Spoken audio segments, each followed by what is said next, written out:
Yeah, it was very nice of you to have me on. There's not that many landscape architecture podcasts. Right, right. Yeah. I mean, we'll get into it, but I'll tell you one of the first one of your posts that came across, one of the first ones I saw. But yeah, go ahead and Awesome. introduce yourself for people who are Yeah. listening. So I'm Alex Breedon. I'm a landscape architect. Been practicing for quite a while now, and I've had a very very diverse career, but my most recent uh, journey is starting a small practice in my hometown in Melbourne, Australia. So it's been going since the start of the year. So we're in month 8. And I guess probably one of the reasons why we're talking today is that from the very beginning, I made a concerted effort to uh, use social media to the best of my ability and give that a really good crack, even before I had any projects, which is a bit weird, right? So everybody's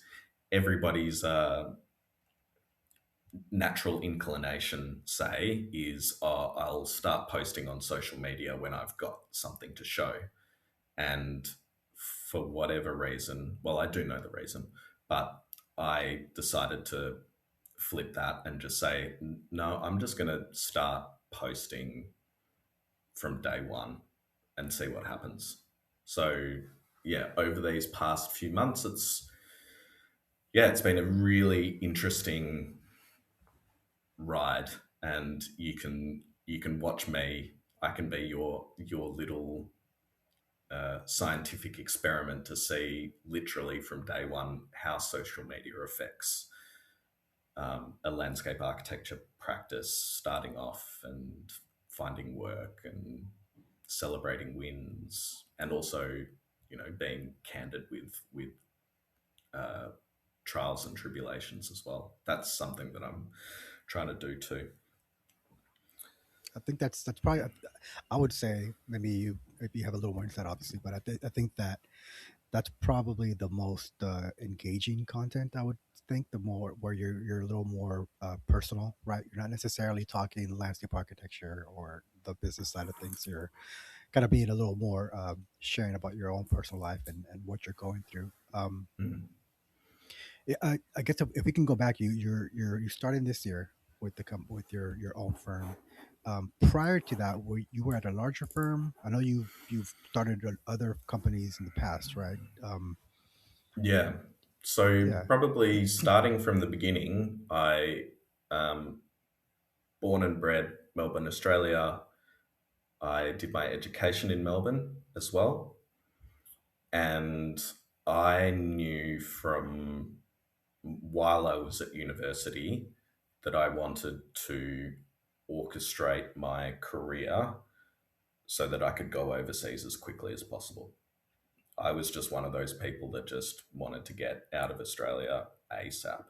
Um, and in Australia, there's actually a well known term for it. I don't think you have it in the US. It's called the tyranny of distance.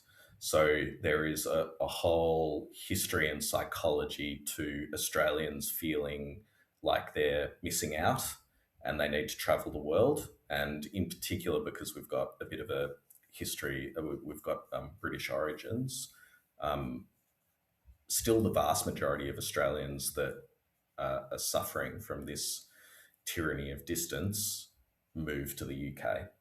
Um, and it's very common for 18, 19 year olds just to just to jump on a plane and disappear.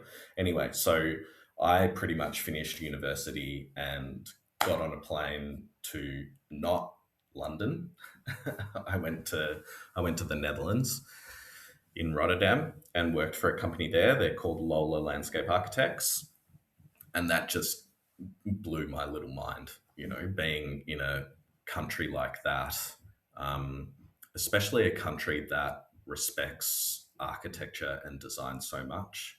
Rotterdam is kind of almost this like industrial design city that has so many designers from different designers, and then in particular, it has some of the largest Dutch landscape architects. So West 8 is a good example. Is based in Rotterdam. OMA is based in Rotterdam.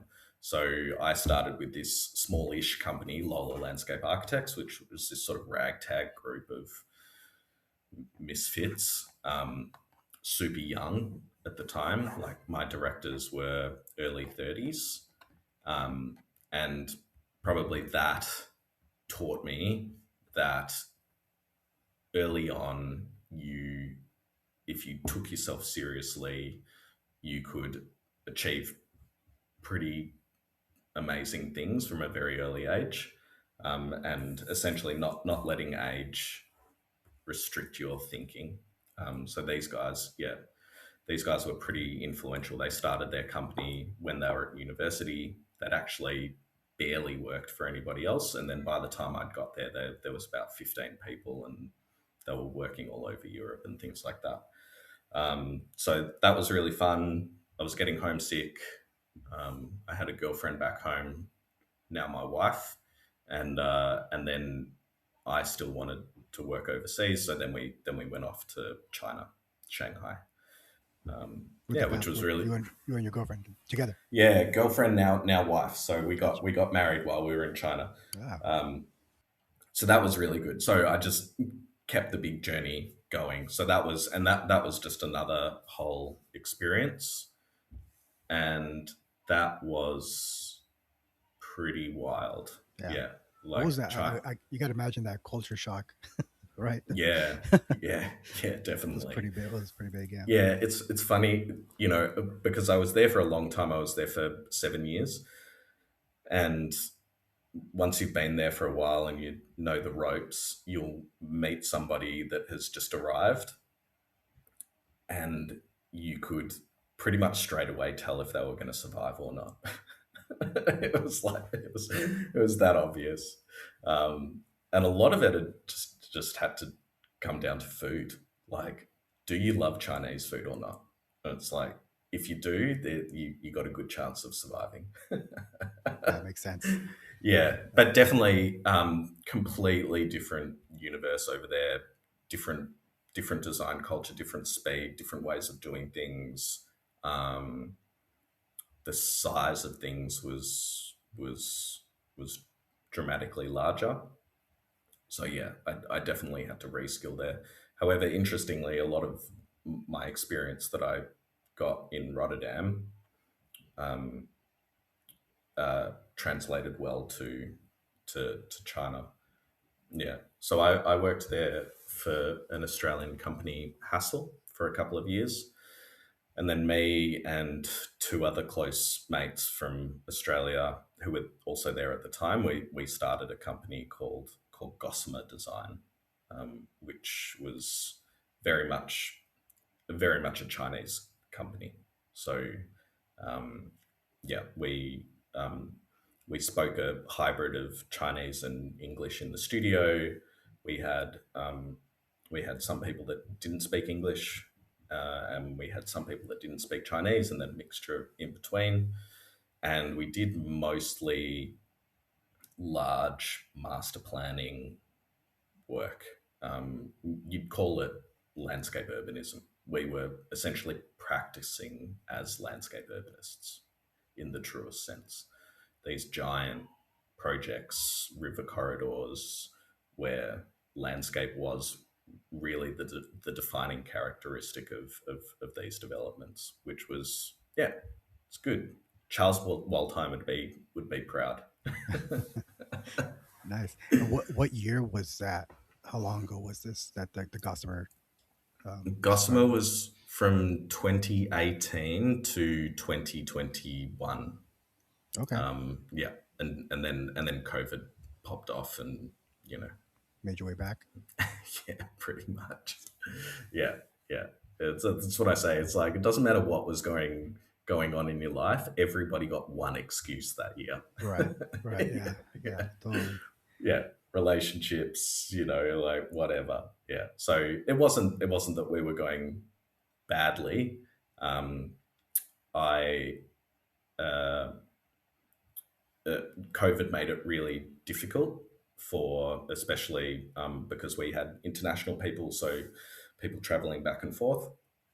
And then also at the same time, my wife's dad was very sick, so we were in this situation where we couldn't guarantee, like, because he'd been unwell for a while, so we couldn't guarantee, and we'd just been traveling back and forth as needed. And then once the situation changed, essentially, me and my wife made the call that we couldn't risk not being able to get on a plane, so we just shipped the entire family back. So yeah, and then back to Melbourne, and then after that, I worked for a big Melbourne landscape architecture company. Pretty much they're called Aspect Studios, and I can't prove this, and I don't think anybody has done the calculation. It's a good prompt for somebody too. But I'm pretty sure Aspect Studios is the largest landscape architecture company in the world. Not a hybrid between urbanists and architects, or not some multidisciplinary. They are strictly landscape, um, and they have, yeah, a couple of hundred landscape architects around the globe. So yeah, I can't think of any other company like that. Um, yeah, So you've been there for some time, and then did you, was that all earlier this year where you kind of took off on your own? Was it yeah. prior to that? So from 2021 to um, end of 2020, or it was more like 2022 to 2025. I was at Aspect, um, and I mean, if we're really getting into the details, I had actually started this company a couple of years before, but it was very much an experimental practice. So um, I've always done competitions or small projects on the side, or writing jobs, getting paid to write articles for journals and magazines and things like that.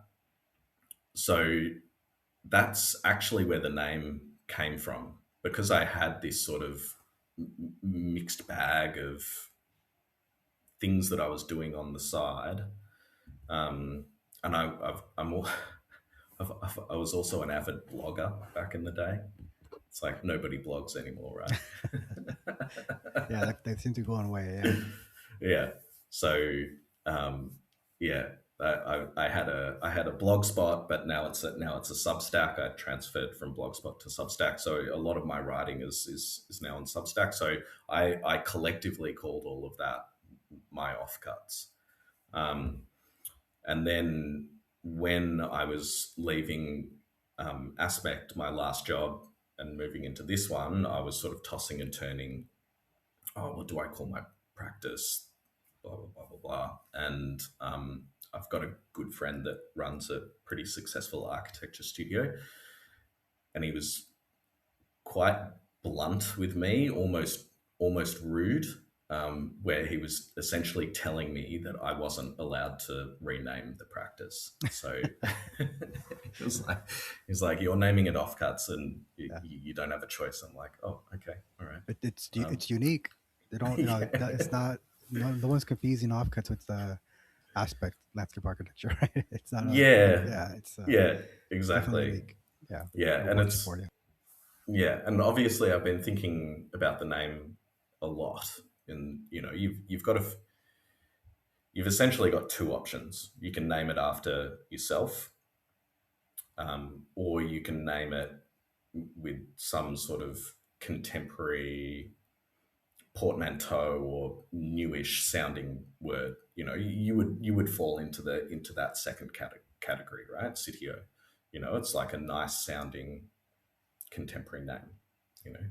Um, However, there's this other sort of sub option, which I actually found in China and Asia happens a lot, which is these super interesting or successful offices brand themselves with a kind of negative name. And I've seen that I've only really seen that happen in China. There are some exceptions. So, for example, Ai Weiwei's architecture studio was called fake architecture. Fake, kind of negative. Wang Shu, who's a Pritzker Prize winning architect, his architecture studio is called Amateur Architects, right?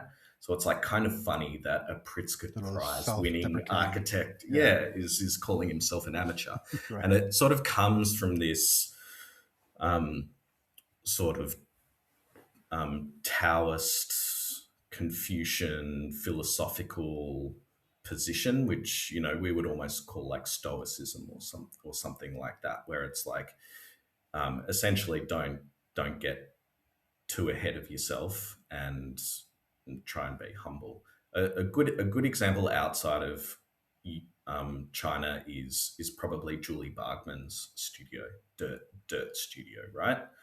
Where it's a very grounded and kind of humble name, and that's an abbreviation of dump it right there, right? So um, it does reflect. I've seen enough interviews with Julie Bargman to know that she's a pretty um,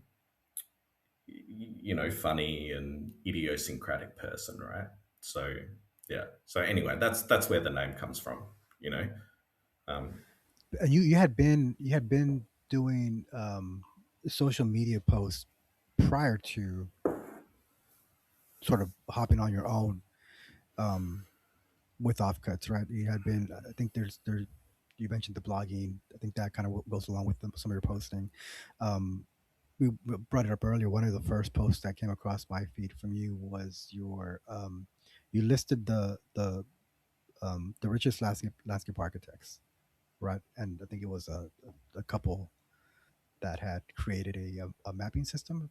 If I'm trying to remember what it was. yeah. I have it So up here. Yeah, yeah. So that was a good one actually. So Jack Dangermond studied landscape architecture. I can't remember where. So um, back in the time of when Ian McHarg and stuff were around. So he's he's he's he's a student of landscape architecture, um, and then he essentially took that environmental mapping idea that McHarg had, that he was literally doing it on pen and paper, and he digitized it. Yeah, and he's a billionaire. It's like far and above any other landscape architect. He's the richest. Now, it was interesting when I posted that, there was a few constructive criticisms there. So first of all, somebody was saying, well, you might not be able to call him a landscape architect because is he registered? And I couldn't be bothered. I wasn't. It's not the point. I'm not going to go digging to see if Jack Dangermond's a registered landscape architect or not. So in America, if he's not, I don't know what you would call him. Would you call him a what do you call somebody? What do you call somebody that's studied landscape architecture but is not it's registered? not licensed. Well, I mean, I guess Yeah, technically it did be a landscape designer. yeah. Um, So yeah, he but might be a land. I know Yeah, plenty of landscape designers that are not licensed that are doing landscape architecture work, yeah. above and But they're beyond. not. But they're They're not not, but but they're they're not not licensed. legal, and they're not legally allowed to call themselves landscape architects in the Right. US. That's the other Yeah, part of it. yeah, Right. Yeah. yeah. Exactly.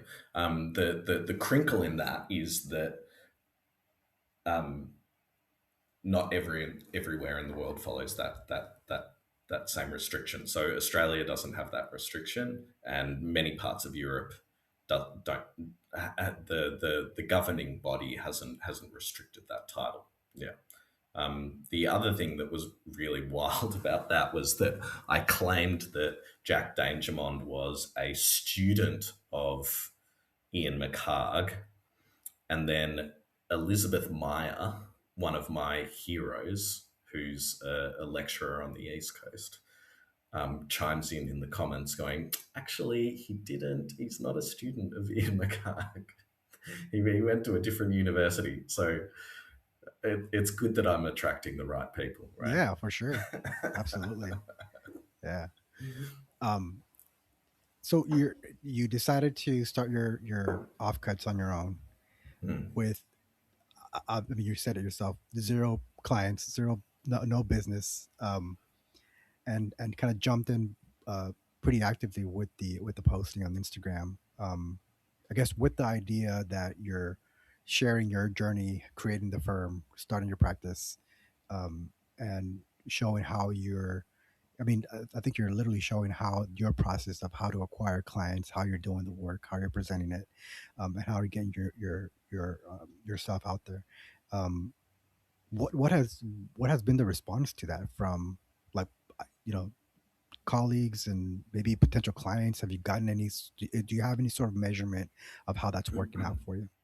Yeah. So first of all, the response has been overwhelmingly positive, which is great.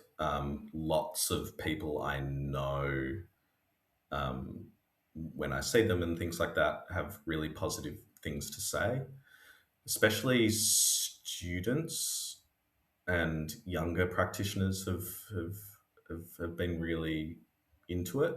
And I'm, yeah, but that's definitely not exclusive.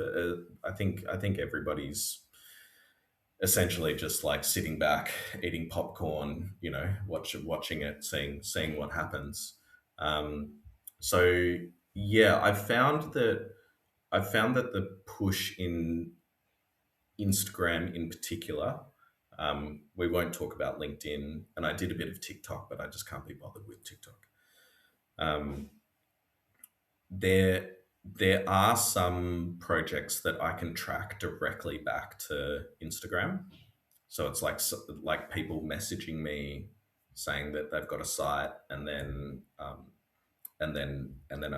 something happens.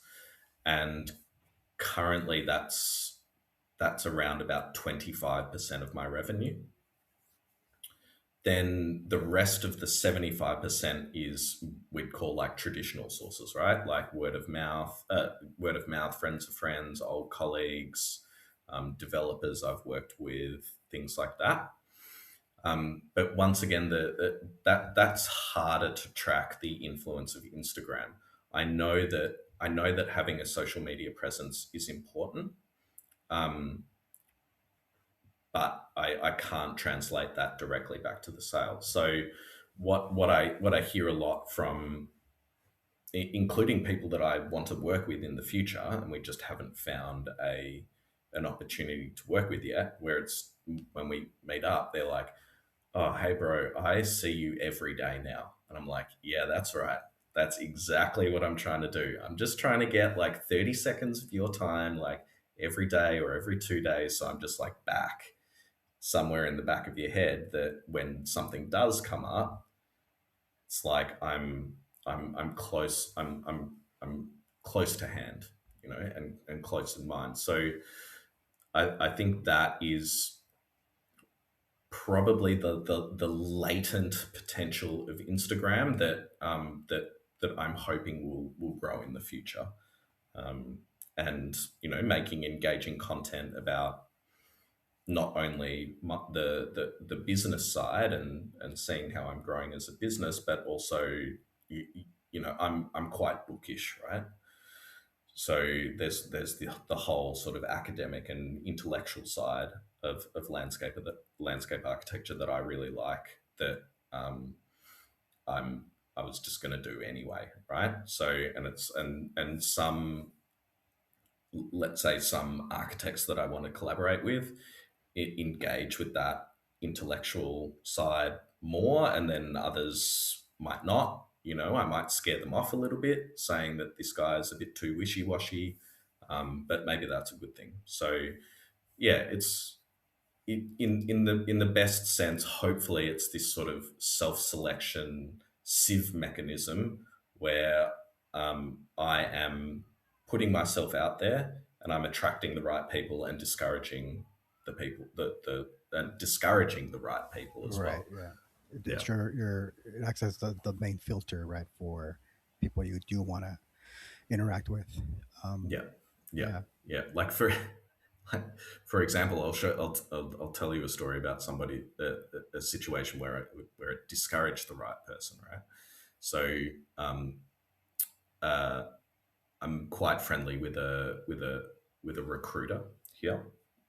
We're quite close, and she put me forward for a job, and I was like, it was early days, and I was like, yeah, sure, like, happy to chat to anyone. I don't care if it's a job or not. Who knows where things lead. That's the whole point of doing it. To be surprised and meet lovely people. Anyway, it was pretty clear that my recruiter friend put my name forward.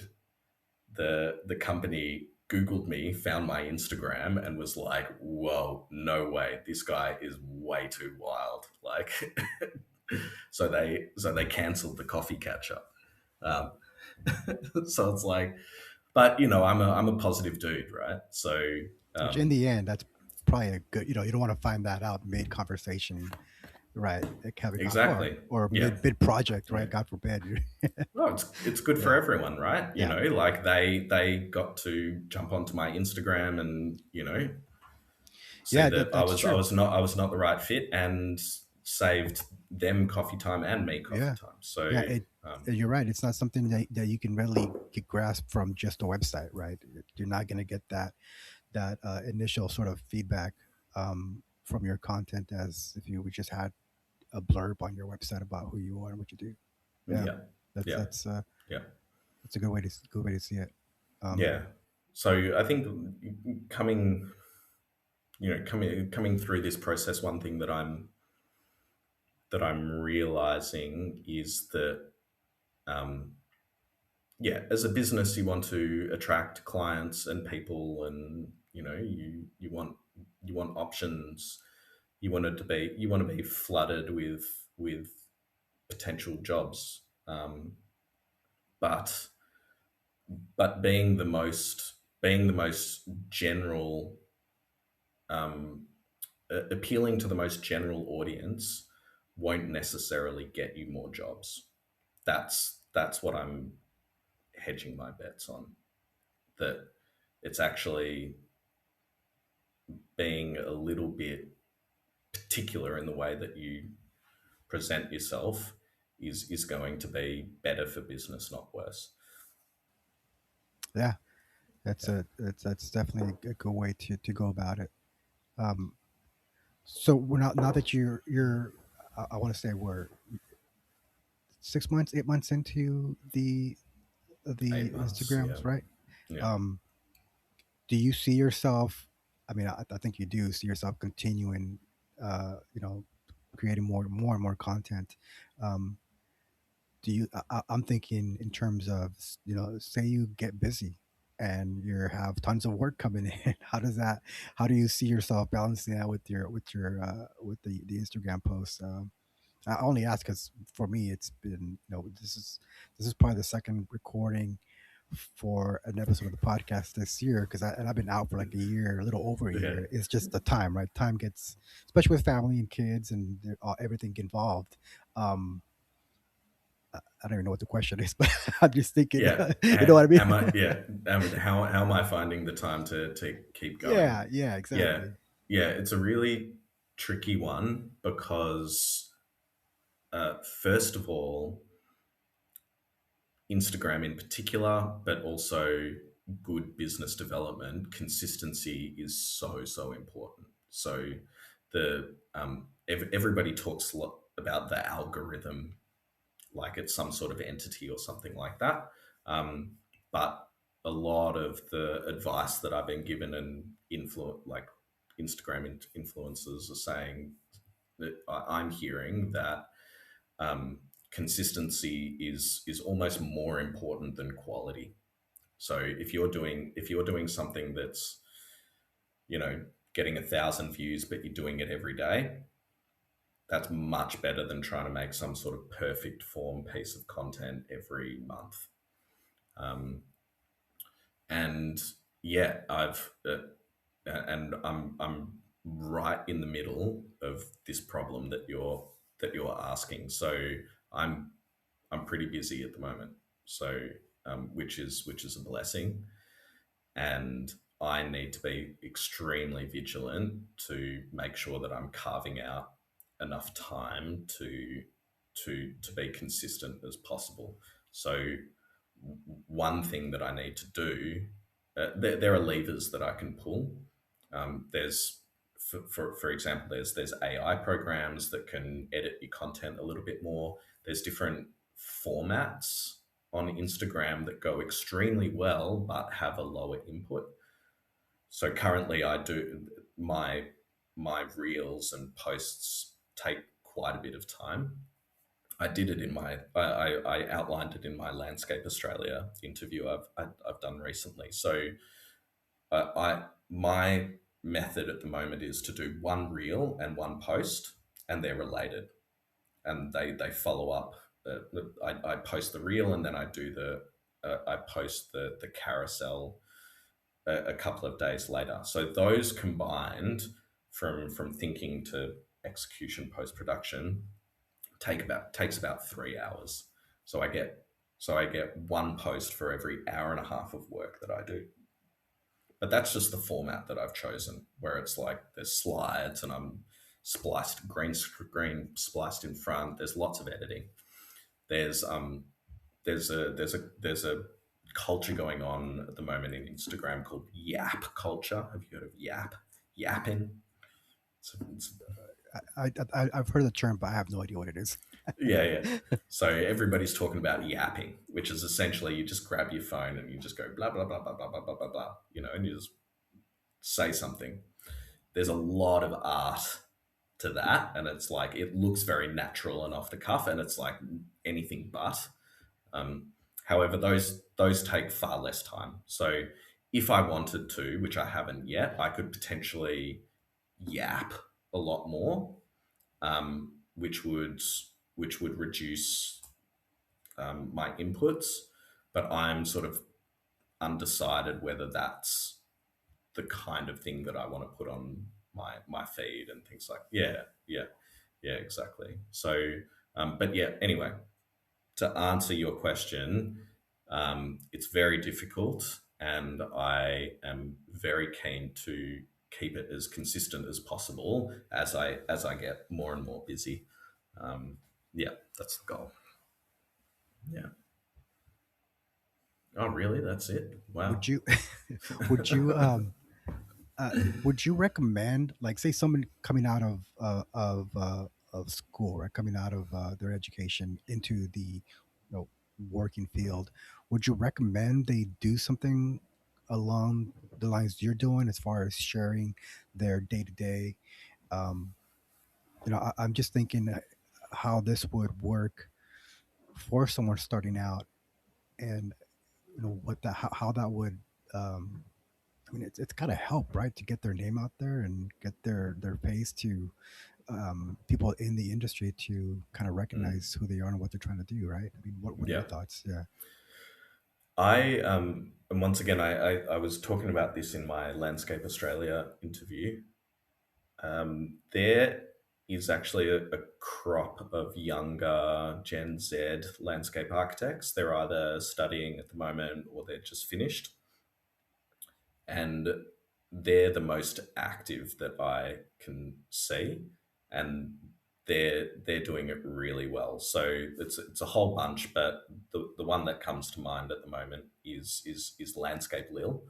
So Lily Gavin, who just graduated last year, she's a great one to look up, and she hasn't had any experience in practice yet. So, but she's the same thing. She's like, I'm just gonna start posting what I'm doing in my life, and she's actually got a super interesting early graduate career, and she's got things that she can show. So it's in the UK, so she goes to a lot of Landscape Institute things, and I think she does volunteering for the Landscape Institute and things like that. She goes and visits a lot of projects, and yeah, she's going really successfully. So it's though that younger gen is just case in point that you don't.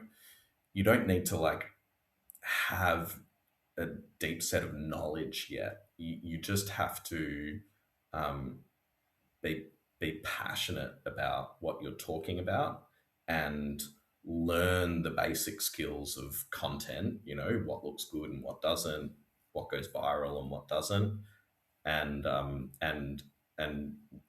you can potentially have a larger following than some really well established companies. Like Lil has 5,000 followers at the moment. That's larger than some really well known landscape architecture companies in Australia. Yeah, yeah, Yeah, yeah. I gotta look her up. Yeah. Mm, Um, yeah, I think that's it's you know, you mentioned not having that sort of the expertise up front, right? It's not necessary. Um, even in the traditional route, you don't have that expertise. You're learning that through as you go in your career. I think just having this additional um, I guess access and a way to get your name out there is super beneficial to people mm. getting into the E- field. Exactly. Yeah, like the status quo has to date has been to show your professionalism on social media, be it LinkedIn or Instagram and stuff. So you show your portfolio and things like that. And it looks like the terrain is quickly changing from also showing your professionalism at points, but also showing that you're human and you're going through a process and you're changing and learning.